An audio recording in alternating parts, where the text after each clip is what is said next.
কিছুক্ষণ আগে এক ভাই তিনি শিশু তার ছেলের ছবি দেখিয়ে বললেন সে রাস্তায় দাঁড়িয়ে গণতন্ত্রের দাবি করছিল। আমরা দীর্ঘদিন সংগ্রাম করেছি, লড়াই করেছি আমাদের অধিকারের জন্য। এই লড়াইয়ে আমাদের এই পরিবারগুলো তারা আত্মাহুতি দিয়েছে, তারা ত্যাগ করেছে। আমরা সবাই কিন্তু ত্যাগ করতে পারিনি। আজকে আমরা অনেকেই পরিবর্তনের সঙ্গে সঙ্গেই ভালো ভালো জায়গা দখল করে বসে গেছি, বিভিন্ন জায়গায় অনেকে মন্ত্রী হয়েছি, অনেকে বড় বড় কর্মকর্তা হয়েছি, অনেকে আপনার বড় বড় ব্যবসা বাণিজ্য নিয়ে আপনারা এগিয়ে যাচ্ছি। কিন্তু আমার এই শিশুদের কথা কিন্তু আমরা ঠিক সেইভাবে সামনের দিকে আগে আনতে পারি। আমরা আশা করেছিলাম যে এই পরিবর্তনের পরে এই সরকার যারা একটা অন্তর্বর্তীকালীন সরকার হলেও যারা কমিটেড এই গণতন্ত্রের প্রতি, তাকে স্পেশাল সেল তৈরি করবেন এই শিশুদের পুনর্বাসনের জন্য এবং তাদের পরিবারগুলোর পুনর্বাসনের জন্য। তো দুঃখের কথা, আমরা দেখেছি যে সেই ঘটনাগুলো, সেই কাজটি ঘটেনি। আমি আজকে আপনাদের সামনে এই একটু বলতে চাই যে আমরা রাষ্ট্রের পরিবর্তন চাচ্ছি, কাঠামোর পরিবর্তন চাচ্ছি, আমরা সংস্কার চাচ্ছি। সেই সংস্কার, সেই কাঠামো যদি আমার মানুষের সার্বিক উন্নয়নে না আসে, আমাদের এই শিশুদের ভবিষ্যৎকে নির্মাণ করতে সাহায্য না করে, তাদেরকে একটা নিরাপদ সিকিউর জীবন দিতে না পারে, তাহলে সেই সংস্কার কোনো কাজে আসবে বলে আমি মনে করি না।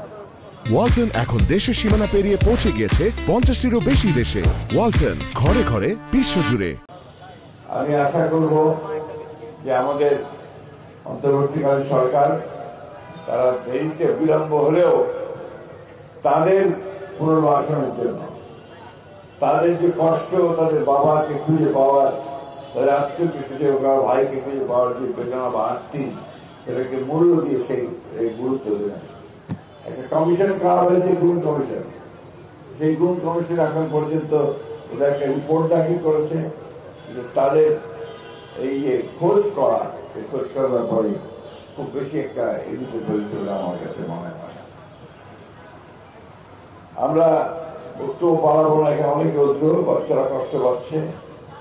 আমি এইটুকু কথা দিতে পারি, আগামী নির্বাচনে জনগণের সমর্থনে যদি আমাদের দল নির্বাচিত হতে পারে, আমাদের নেতা যেন তারেক রহমান সাহেব যে কথা দিয়েছেন, তিনি এই শিশুদের এবং এই পরিবারগুলোর পুনর্বাসনের জন্য সর্বাত্মক ব্যবস্থা গ্রহণ করবেন, আমরা সেই কথাটা আবার উচ্চারণ করতে চাই।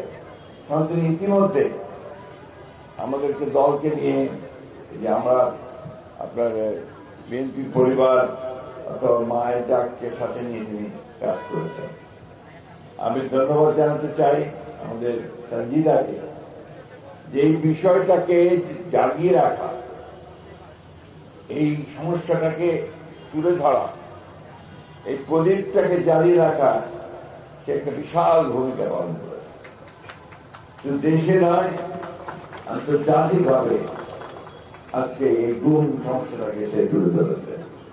যারই ফলশ্রুতিতে আমরা দেখেছি যে আন্তর্জাতিকভাবে এই বিষয়টার উপর অত্যন্ত গুরুত্ব দেওয়া হয়েছে। আমি ধন্যবাদ জানাতে চাই আমাদের নেতা রুমন সাহেবকে, তিনি বিএনপি পরিবারের মধ্য দিয়ে এই পরিবারগুলোর পাশে দাঁড়িয়েছেন।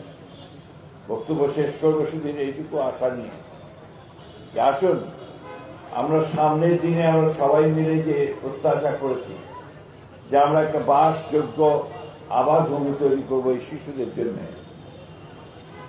যে শিশুটি এখানে প্ল্যাকার্ড দিয়ে এখনো দাঁড়িয়ে থাকে তার বাবাকে ফিরে পাবার জন্য, আমি জানি না আমরা তার বাবাকে ফেরত দিতে পারবো কিনা, কারণ সে বেঁচে আছে কিনা আমরা জানি না, কিন্তু এইটুকু তো আমরা করতে পারি যে তার ভবিষ্যৎ নির্মাণের জন্য, তার যেন একটা সুন্দর জীবন হয়, সেই জীবন তৈরি করার জন্য আমরা কাজ করতে পারি। সবাই মিলে কাজ করতে গুরুত্ব দিয়ে প্রায়োরিটি দিয়ে যে আমরা কাজ করছি, কারণ তার অবদান, এই অবদান আমাদের পক্ষে মানে পরিশোধ করা, তাদের ঋণ, এটা খুব কঠিন হবে। আমাদের বয়স হয়ে গেছে, আমরা কতদিন এই পৃথিবীতে থাকবো জানি না। জাতি যত তরুণ এখানে যারা আছে তাদের দায়িত্ব থাকবে এই বিষয়টাকে সর্বাধিকার দিয়ে আমাদের এই শিশুদের, আমাদের বাচ্চাদের, তাদের জীবন সুন্দর হয়, ভবিষ্যতের জীবন যেন সুন্দর হয়, এই কাজটা যেন আমরা সবাই মিলে করতে পারি। আমি কথা বাড়াবো না, রোদ্র অনেক হয়েছে, কষ্ট হচ্ছে সবাই। আজকে প্রোগ্রামের কথা শুনেছি, এটা সবাই, আমি আশা করবো যে সবাই মিলে এটাকে উপভোগ করবে, এনজয় করবে।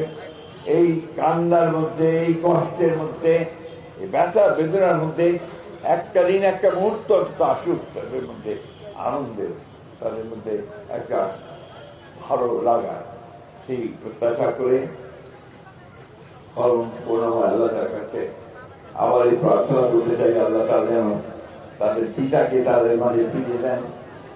আমাদের যারা চলে গেছে তারা যেন স্বর্গে যায়, বেহেশতে যায়, সেই দোয়া আল্লাহ তাআলাকে চাইছি।